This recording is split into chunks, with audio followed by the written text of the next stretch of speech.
Just to recap, so we were speaking about our forefathers, Avram, Yitzchak, and Yaakov, each embodying one of the 7 emotions. Avram was chesed, kindness. Yitzchak was gvura, justice. And then we emphasized Jacob, who was tiferet, beauty. But here we called it truth. Titen emet leYaakov, chesed leAvram, as we say in our prayer every day. That truth was given to Jacob. In many ways, because Jacob wrestles for the truth. The epitome of that wrestle was when he wrestled with that angel, if you recall, in a biblical story.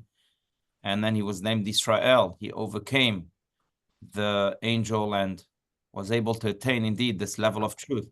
So we're speaking about truth, how it expresses itself too, and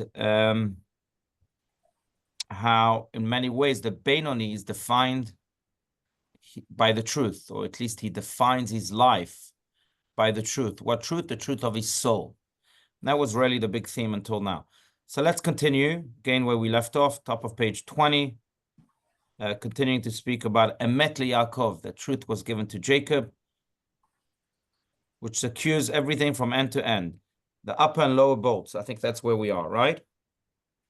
Let's continue. Yes. Okay. So who wants to read? So this middle bolt, right, secures everything from end to end, which is Jacob, who's the middle, Tiferet, between Chesed and Gevurah, between kindness and justice. The middle bolt fastens everything. Let's see what this exactly means. The upper and lower bolts. Anyone? Can you hear me? Yes. Yeah. Okay, should I read? Yes, please. Okay, I just came in late. I'm very sorry. No, please. No problem. Okay. Continue. The upper and lower bolts were fastened on the outer face of the beams. Each bolt had 2 sections, each of which extended halfway across the wall. The middle bolt, in contrast, passed through an opening inside the beams and extended through the entire width of the wall. In the spiritual realm as well, the middle bolt, the attribute of truth, penetrates all levels from end to end. Right. From the highest, let's maybe just 2 more paragraphs here. From the highest gradations and degrees to the end of all grades. And in each gradation and plane, it fixes its bolt through the most central point, which is the point and quality of its attribute of truth.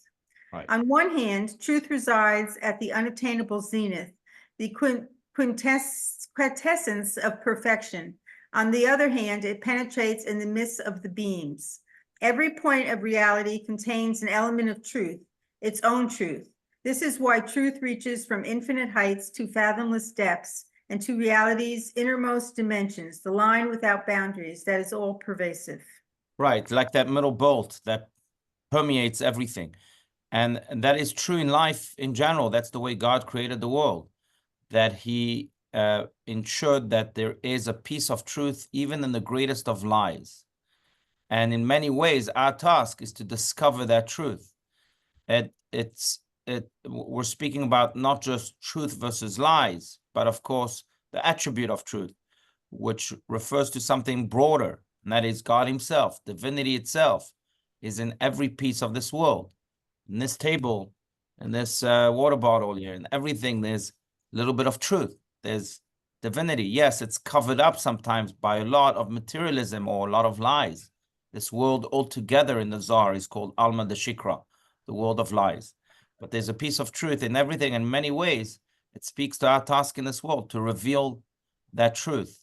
You know, the Talmud says that even a robber, a thief, in a hole or in a hiding place where he's about to commit his robbery, or even as he's committing his robbery, he's praying to God to be successful. Now, it doesn't make sense, right? Because you're about to do that which God commands you not to do. And you pray to God for you to be successful in that which he does not want you to do. But that's the idea, that even in a situation like that, you have the truth that haunts you, that in many ways flickers. And it's found even in places like that. But again, that's because the middle bolt permeates everything. Now, there usually are 3 if we want to be practical, there are three ways to deal with this truth in every piece of this world, or in every challenge that we face, or in every situation that we're in. One way is to simply ignore it. The robber, I'm sure, eventually ignores it. Okay, God help me, but he continues to do that which God does not want him to do. Ignore it. Just shut it down. Another way is to say, you know what? Yes, I'm not going to ignore it. I'm going to allow it to make me feel bad. And therefore, even though I will continue, let's say the robber continues to rob, he'll do it half-heartedly. You know, as it says, the Talmud says that a Jew can't sin fully. Why? Because even bishat achet haya be'amanaito. That's exactly the words, that even during sin, he's still thinking of God. It's like he's got that consciousness, that conscience. Anyway, so you don't shut it down fully. You don't ignore it fully. It's there, but it influences your mind, your feelings, but not your actions. And then the third is to actually allow it to triumph. And even though you may be in a very difficult pickle, you still say, you know what, I'm going to be led by this truth, and I'm going to allow it to win, which is sometimes a very hard thing to do. But that's why God planted this truth in everything to begin with, for you to be able to extract it, so to speak, and allow it to be in the driver's seat. And that's, again, true for every situation in life. You know, there's a story, I don't know if we've shared it, but it's a story that belongs to these days, the month of Elul, month of introspection, in which we are looking for that truth. That's why it's called the Elul, right? Remember, we said Elul means to search for the truth. The story about Eliezer ben Durdia. It's a story that is quite famous, but again, that is studied, especially during these days, across the world. Eliezer ben Durdia in the Talmud was a man who boasted to the world that he was the greatest sex addict. There was not one prostitute, as he said, that he did not visit, until someone told him, hey, Eliezer, 7 mountains away from here, there's a prostitute, right? Remember that story that you didn't visit? And he said, what? That can't be. So he started climbing 7 mountains, one after the other. When he reached the 7th mountain, he caught himself in a moment of truth, again, in this divine consciousness. And he said, gosh, what have I been doing my whole life? Been wasting my whole life in sin, in this horrific sin. And he planted his head, as the Talmud describes very, very, in a very detailed way. He planted his head in his knees, and he began to weep. And he wept, and he wept, and he wept. Doing teshuvah, he wept so strongly that his soul left his body. And when his soul left his body, a heavenly voice came out and said, Rabbi, not Eliezer, Rabbi Eliezer ben Durdia, you are welcome in the world to come. His teshuvah was able to truly transform him. But Eliezer ben Durdia, really, the way to describe what happened to him is that truth overcame him. He lived in a world of lies, of horrendous lies. And eventually truth overpowered that lie. And when it did, then it transformed him to the point that it said, Rabbi Eliezer ben Durdia. And there are many stories like that. But again, that's because God planted that truth in everything. And therefore, we have complete faith that eventually truth wins. And this is in many ways what teshuvah is. Speaking of teshuvah, teshuvah comes from the word to return, right? Lashuv. And not only to return, but to return, hey, tashuv, hey. If you split the word teshuvah into two, which is usually translated as repentance, but really it means return. If you split that word into two, you have tashuv, hey. Return, it's God telling us, return to hey. What's the hey? Hey is the letter of God. Not the letter of God that is small, not the yud. It doesn't say teshuvi. It says teshuvah with the hey. Why the hey? Because that's the letter of God, as we spoke about, that's dominant, that's ever present, ever felt. That is your guide. And that's the, hey, that's the God you should return to. God that doesn't just appear in your mind once in a while and your feelings that makes you feel bad or good or whatever it is. But it's a God that is forever present, that is there all the time. Teshuvah, right? To return to that hey.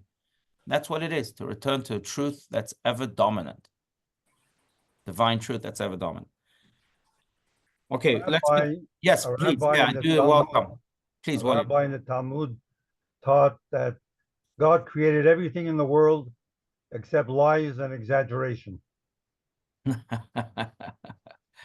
Yes. Yeah. Yes.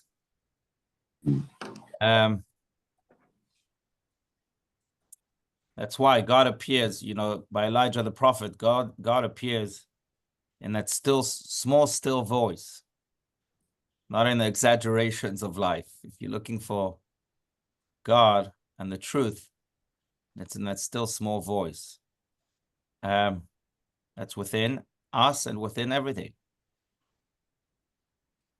Reminds me of the passage in the Talmud, if we're already speaking about it, that the Talmud says that a can that has only 2 coins makes a lot of noise. But the can that is full of coins, you shake it, it doesn't make any noise. Same with God, same with people. People of lies have to make a lot of noise to cover up for their lies. But if you, a man of truth, you don't have to exaggerate, right? You have to make noise. The truth shines silently. Cats and dogs. Right, cats and dogs. Yeah. Anyhow. All right, that's that. So maybe just another story, if we're speaking about a story of Teshuvah, but Nachmanides lived in Spain during times that maybe, dare I say, I mean, they were much more extreme, but we have hints of them today with the anti-Semitism going on. And he lived in times that were very anti-Semitic. The climax of it was the debate of Barcelona that you may have heard of, in which he had to debate a Jewish convert to Christianity, Pablo Cristiani, as per the order of the king. And whoever would win made his religion win, and the king would reward him. Nachmanides won, but eventually, of course, they couldn't accept that victory, so he was expelled from Spain. He moved to Jerusalem, and that's where he died eventually. But Nachmanides lived during this time where many Jews were forced to convert. One of his great students also converted to Christianity out of will, and he became very anti-Jewish, very. He would fight Judaism in so many ways, so Jew. And on Yom Kippur, the story is told that on Yom Kippur, he ordered Nachmanides to come to his house, his old teacher to come to his house. Just imagine that. And his name was Avner. And Nachmanides is forced to come to his house because the man was very powerful and wealthy. And when he comes to his house, Avner, in front of his old teacher, on Yom Kippur, grills for himself a pork and eats it in front of Nachmanides. Just imagine the story. And Nachmanides says to his student, why have you become like this? What's happened to you? I remember a pure, good student. What's wrong with you? And Avner says it's because of you, Nachmanides. You taught us that in the parsha of Azinu, everything can be found. I couldn't believe that. So I just left it all. Nachmanides says, well, I still hold by my word. Everything can be found in Azinu. So Avner says, can you find my name in Azinu? So Nachmanides says, yes. It's in the acronym of a verse. There's a verse that says, Amarti afeem ashbita me'enosh zichram. Amarti afeem ashbita me'enosh zichram. If you take the third letter of every one of those words, you'll find Reb Avner, Reish, and then Avner. Avner now was shocked, and he starts to just fall apart. and he cries and he weeps. Again, the truth overcomes it. And he says to Nachmanides, I'm so sorry. What is my tikkun, my rectification? How can I return? Tashuv ha, right? To the hay. And Nachmanides says, maybe your tikkun, your rectification, is in the meaning of that verse where your name appears. What does that verse mean? Amarti afem ashbita me'enosh zichram, that I will say that they will be eliminated from society altogether. That day, on Yom Kippur, Avner leaves his home and he's never heard of again. Maybe doing teshuvah. The big question, though, is why is his name in the Torah not just Avner? In that verse, again, you have a resh that starts off the word Avner, right? Reb Avner. And the answer is because within Avner there was truth. Again, great. Rabbi means great, greatness. So there is greatness. There is divine greatness. It took him some time to finally reveal it.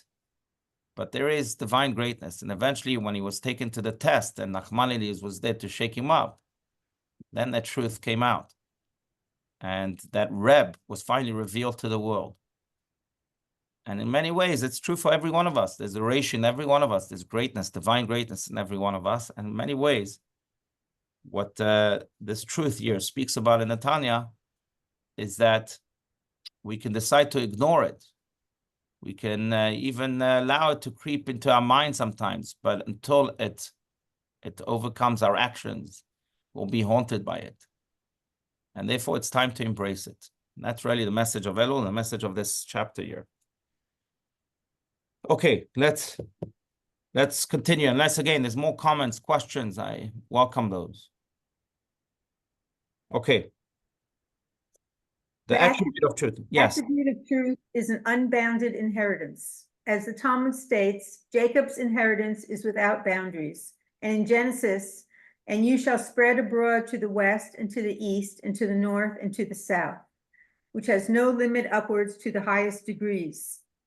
In contrast to other, more limited attributes, truth is boundless. In Maimonides' words, only God, your Lord, is true. All other existences derive from the truth of his being, and their truth is a mere reflection of his. The attribute of truth, then, is God's attribute, an unbounded inheritance, for its borderlines are the borders of the infinite, endless, because it extends without cessation. Right. Yeah. This refers, by the way, this verse is the famous verse of Ufaratzta Yama v'ken matzafona v'negba v'nivrechu v'cha kol mishpachot adama u'zarecha, where God says to Jacob, that you will spread forth to all the corners of the world, and then all the nations of the world will be blessed by you and your descendants. But that's because truth has that ability to spread everywhere. It is indeed spread everywhere, as we spoke about, even in stones, even in cups, even in water bottles. You have divine truth. Our duty is to reveal it. Just want to focus here on one thing, besides that which was already said, besides the obvious, is that it's interesting that God speaks to the attribute of truth. It says here's an unbounded inheritance. It's an inheritance that everyone has. And if you find someone, therefore, that doesn't display truth, then you have to give him that truth. You have to make him aware of that truth. Just like inheritance. If I receive inheritance from my great-grandparents, all my siblings receive inheritance from my great-grandparents, and my siblings who receive that inheritance too are not aware of the inheritance, then I can't keep the inheritance for myself. I'm just going to play dumb and say, oh, I'm going to keep all the millions. They're not even aware of it, so I'm just going to keep it. That's thievery, right? So what do I have to do? What's my moral obligation? To go and tell them, excuse me, you have inheritance too. It's worth millions. I have to share it with you. I know you're not aware of it, and I could have kept everything for myself, but that's wrong. It's simply wrong. So I'm going to share it. And I think it's the same here in many ways. That's the call of every human being that knows about this truth or about God himself, to make people aware people that are not aware of God because it's their inheritance. So these words hint to our mission, everyone's mission, to go and spread the word of God because it belongs to them just as much as it belongs to us. Speaking of the Talmud, I know we're focusing on the Talmud a lot today, but there's a great story about Yanai. Yanai, I don't know exactly who he was, probably from the 2nd century, but Yanai was once walking in the street and he sees a man who looks very distinguished.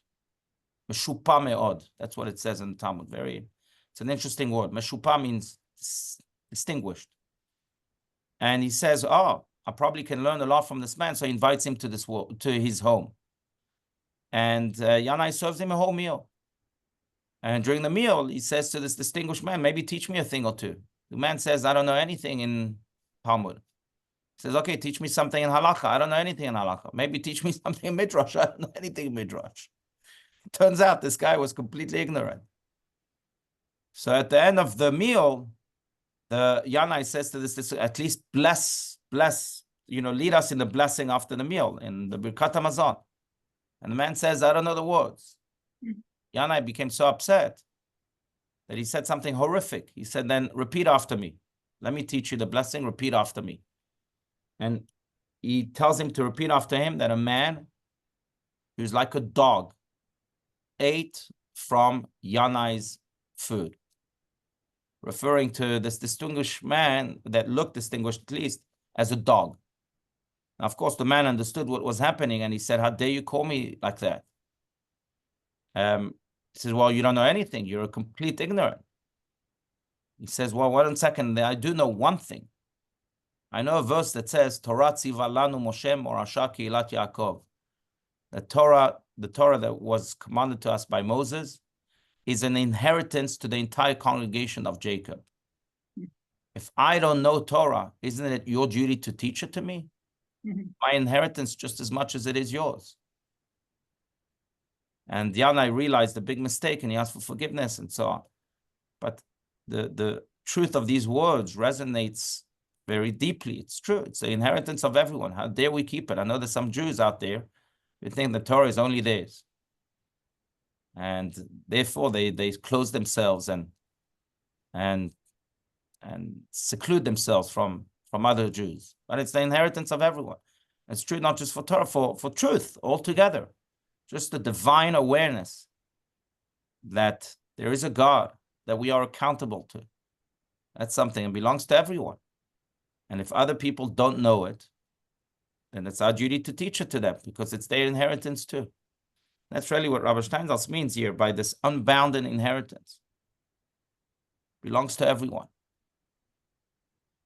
So we have a lot of work to do.